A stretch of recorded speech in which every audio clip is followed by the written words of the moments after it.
Friends, ఈ పిల్లలందరూ నీకు పిచ్చి పట్టింది అని ఈ అమ్మాయిని ఏడిపిస్తుంటారు. నాకేం పిచ్చి పట్టలేదు అని అమ్మాయి అంటే, అదిగో మీ నాన్న వస్తున్నాడు, కావాలంటే అడుగు అతన్ని అని చెప్పి అంటే, పదబేట ఇంటికి వెళ్దామంటే, నాన్న నాకు టీచర్ యాపిల్ ఇచ్చింది తింటావా అని చెప్పి అడిగితే, నాకు యాపిల్ అంటే బాగా ఇష్టం, ఒకటి ఇవ్వు అని చెప్పి అంటే, ఒక్క నిమిషం ఉండు నాన్న అని చెప్పి ఆ అమ్మాయి అయితే యాపిల్ని టేస్ట్ చేస్తూ ఉంటుంది. అలా ఇంకో యాపిల్ని కూడా టేస్ట్ చేసి, ఇదిగో నాన్న అని చెప్పి ఇస్తూ ఉంటే, అదిగో నేను చెప్పానా నీకు పిచ్చి పట్టింది నిజంగానే, అలా ఎవరైనా తిన్న యాపిల్ని ఇస్తారా అని చెప్పి వాళ్ళ నాన్న కోపం వచ్చి ఒక్కటి కొడతాడు.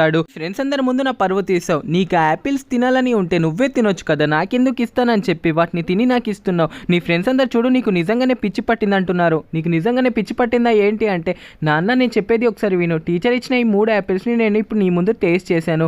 ఆ టేస్ట్ చేసిన యాపిల్స్లలో ఏది ఎక్కువగా స్వీట్గా ఉందో అది నీకు ఇవ్వాలనుకున్నాను, ఇదే ఎక్కువ స్వీట్గా ఉంది, అందుకే నీకు ఇస్తున్నాను అన్న అంటే, నన్ను క్షమించి బేట, నిన్ను తప్పుగా అపార్థం చేసుకొని నీపైనే చేసుకున్నాను నీ ఫ్రెండ్స్ వల్ల అని చెప్పి దగ్గరికి తీసుకుంటాడు. వీడియో నచ్చితే ప్లీజ్ సబ్స్క్రైబ్ చేసి ఐ లవ్ మై ఫాదర్ అని కామెంట్ చేయండి. సబ్స్క్రైబ్.